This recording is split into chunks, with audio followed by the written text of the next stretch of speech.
Level 1. The wreck. The wave doesn't look real. 50 feet of black water rising over the bow like the ocean itself decided you don't belong on it anymore. You grip the railing so hard your knuckles turn white, and for one full second, everything goes silent. Then it hits. 6 days earlier, you were sitting in your office in Miami, reading a message that made your hands shake for a very different reason. A trade contact in Jakarta wanted to close the biggest deal of your career: gold, cut diamonds, rare textiles, more money than you'd made in the last 5 years combined. You didn't hesitate.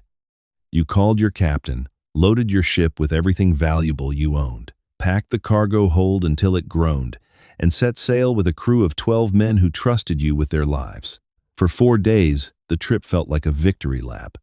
The sea stayed calm, the sun stayed warm, and somewhere past the equator, you passed an island so beautiful it looked painted white sand, palm trees leaning over turquoise water, birds circling like they were putting on a show just for your ship. You remember standing on deck, thinking this was the easiest money you'd ever make. Then the sky changed color. It happened in minutes. Gray clouds swallowed the sun. The wind flipped direction twice, and the captain started shouting orders you didn't fully understand but instantly obeyed. Crates of cargo slid across the deck. A wave the size of a building slammed into the hull, and you heard something crack deep inside the ship, a sound no captain ever wants to hear. You grab a rope. You don't even remember deciding to. Your body just does it, because somewhere underneath the panic, survival takes over.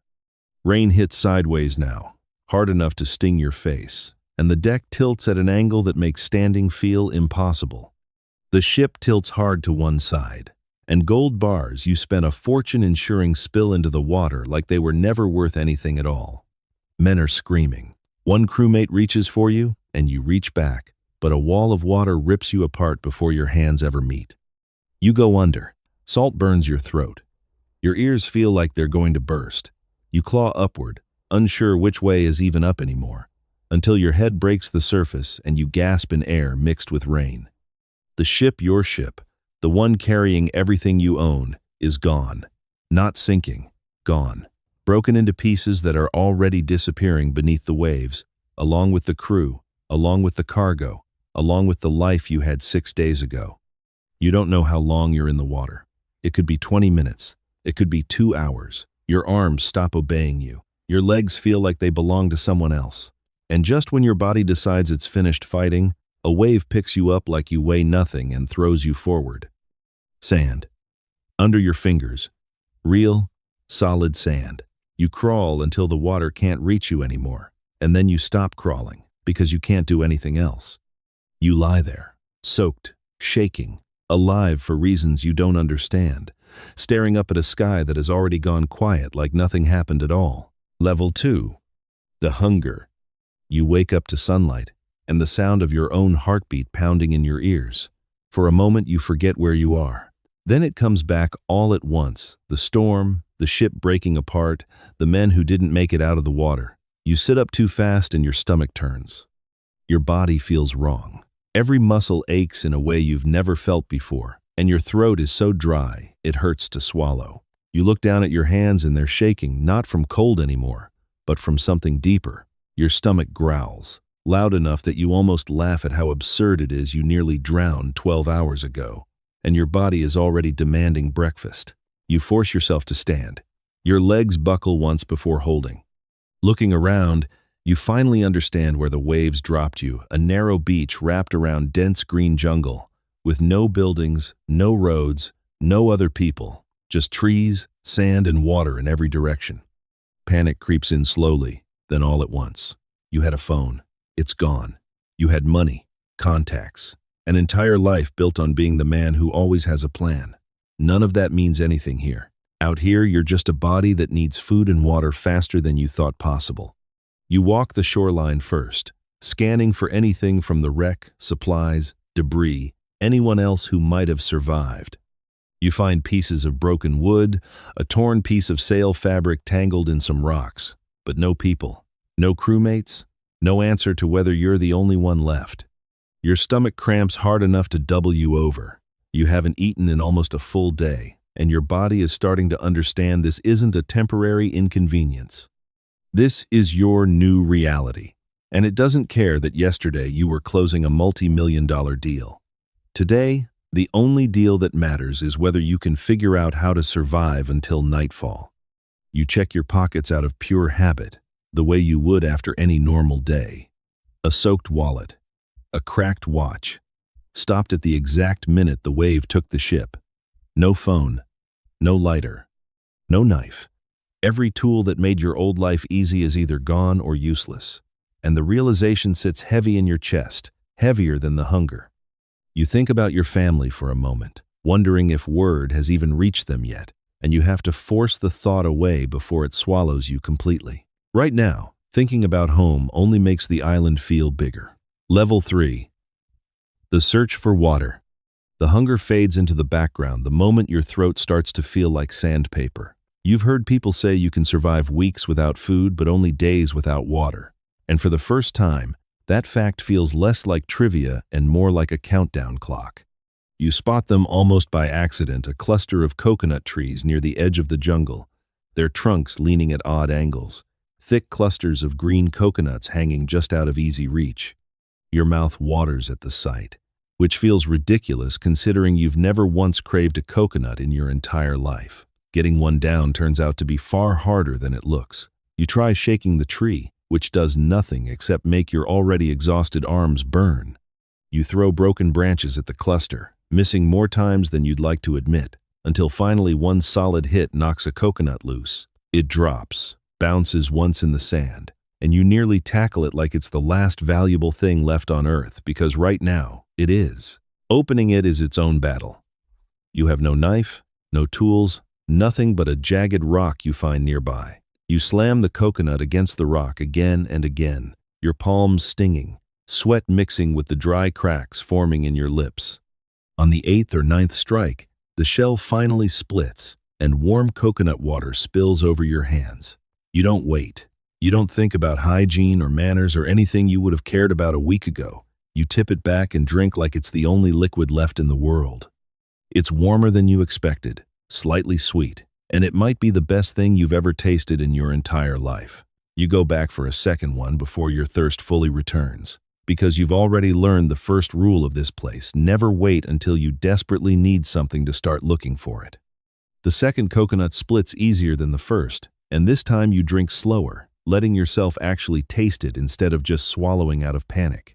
For a moment, sitting there with coconut water running down your chin, you let yourself believe you might actually survive this. It's a small win. But out here, small wins are the only currency you have left, and you're starting to understand you'll need to collect a lot more of them before this is over. Level 4. Into the jungle. Water buys you time, but it doesn't buy you answers. You need to know what's actually on this island, whether there's a way to signal for help, whether there's more food, whether you're truly alone, or if help could be closer than you think. The tree line looks like a wall from the beach, dark and tangled, and stepping into it feels like stepping into a different world entirely. The temperature spikes immediately. Humidity clings to your skin. Sunlight barely makes it through the canopy above, breaking into thin strips of light across the jungle floor. Every sound makes you flinch. Branches snap somewhere to your left, and your heart slams against your ribs before you realize it's probably just a bird. You've never been afraid of nature before back home. Nature was something you looked at through office windows or vacation brochures. Out here, it watches you back. You push deeper, using a broken branch to clear vines from your path. Sweat soaks through what's left of your shirt. At one point, you nearly step on something moving in the underbrush, a lizard, thankfully, not anything more dangerous, and you jump back so fast you nearly fall. You find fruit hanging from a tree you don't recognize, small and orange, and you stare at it for a long time before deciding not to risk it. You have no idea what's edible and what could put you on the ground within the hour. Instead, you keep moving, following what looks like a natural break in the trees, hoping it leads somewhere useful. Further in, the ground shifts from soft dirt to loose rock, and you nearly twist your ankle stepping into a gap hidden under leaves.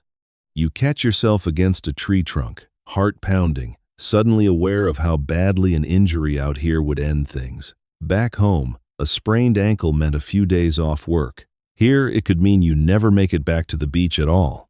You slow down after that, testing the ground with every step instead of rushing. Eventually, the jungle opens slightly, revealing a small freshwater stream cutting through the rocks. It's not just relief, it's a lifeline. Clean water means you don't have to depend entirely on coconuts. It means you might actually be able to stay alive here longer than 1 or 2 days.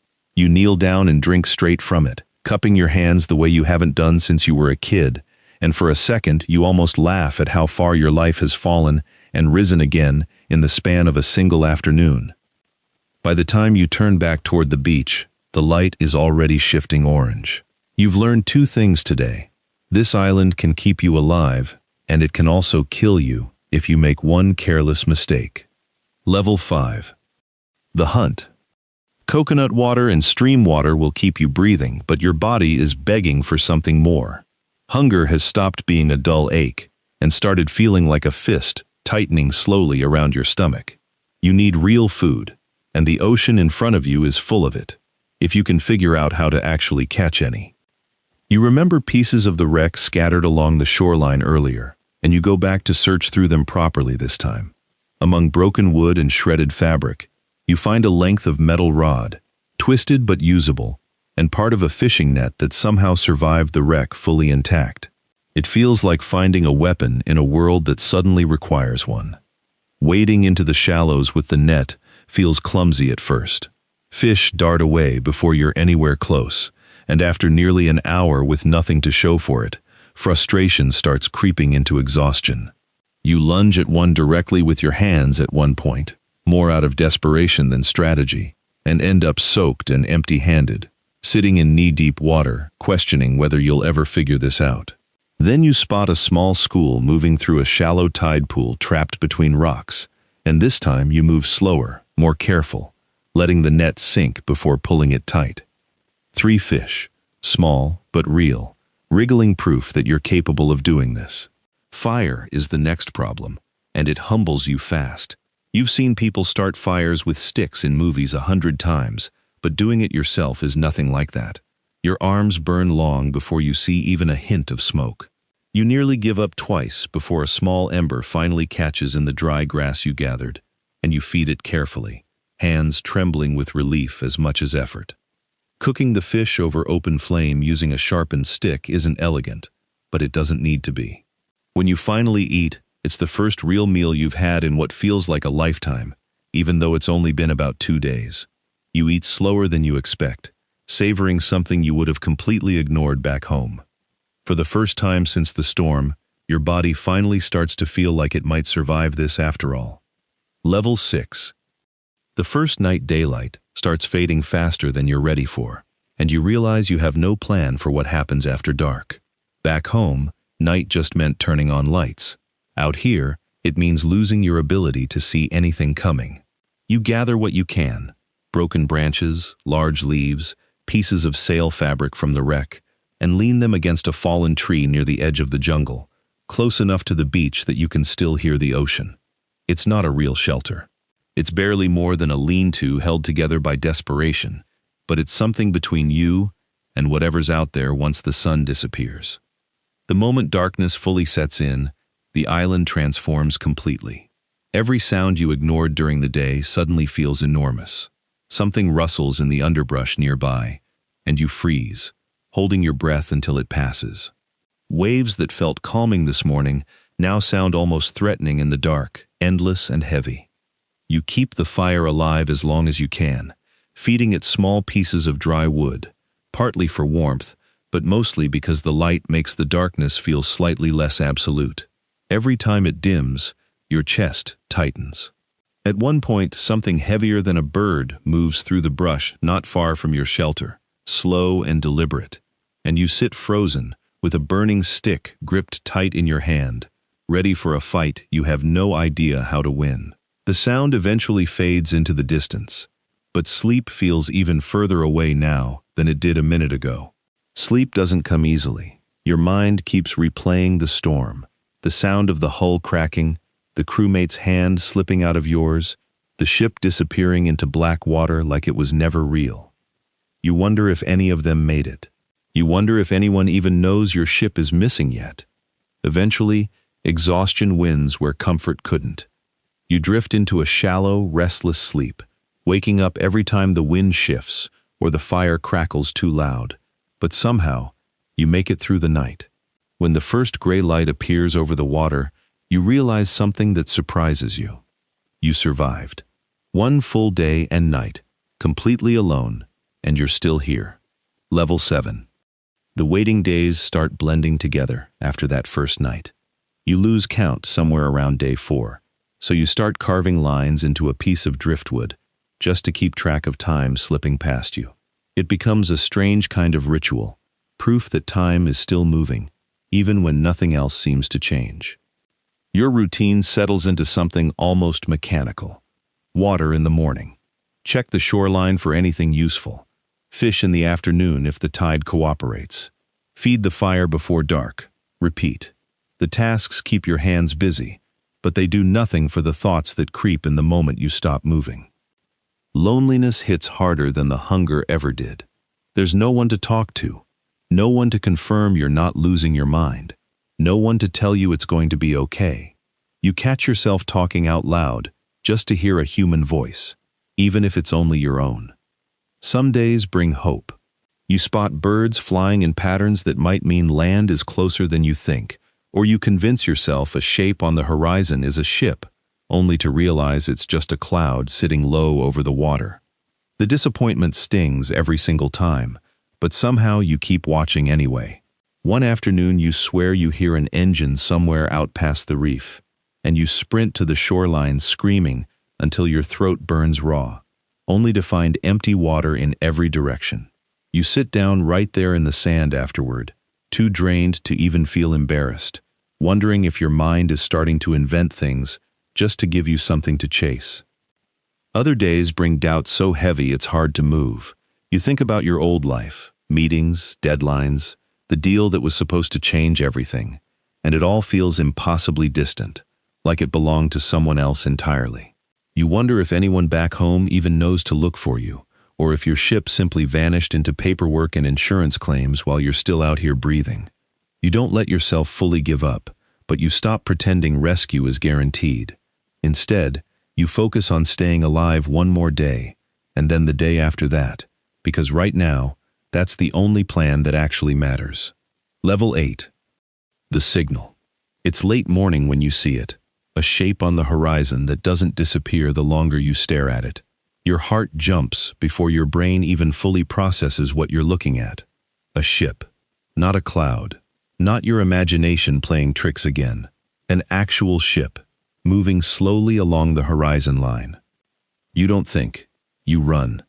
Your legs, weak from days of limited food, somehow find speed you didn't know you had left. You reach the fire pit you've kept alive for days and start throwing everything you can find onto it. Dry leaves, broken branches, anything that will burn fast and burn bright. Smoke rises thick and dark, curling upward against the pale morning sky. It's not enough.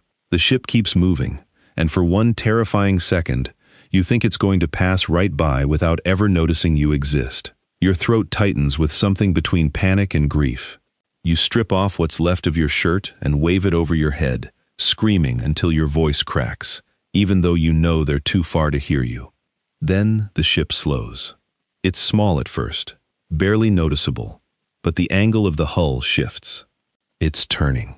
Someone on board saw the smoke, or the movement, or maybe just got lucky and looked in the right direction at the right moment. You keep waving, keep screaming, refusing to stop, until you're absolutely certain this isn't another disappointment about to break you. The ship grows larger as it approaches, and you can finally make out people on deck, pointing toward the shore, toward you. A smaller boat drops into the water and starts cutting through the waves in your direction, and your knees nearly give out from relief alone. By the time hands finally pull you from the shallow water into the boat, you're shaking so hard you can barely speak. Someone wraps a blanket around your shoulders and asks your name, and for a moment, you just stare at them, unable to believe this is actually happening. You look back once at the island shrinking behind you, at the small fire still smoking on the beach, and something in your chest finally loosens after days of holding itself tight. You made it. After everything the ocean took from you, After everything this island demanded from you just to keep breathing, you made it. And for the first time since the storm, you finally let yourself truly believe the rest of your life is actually going to happen.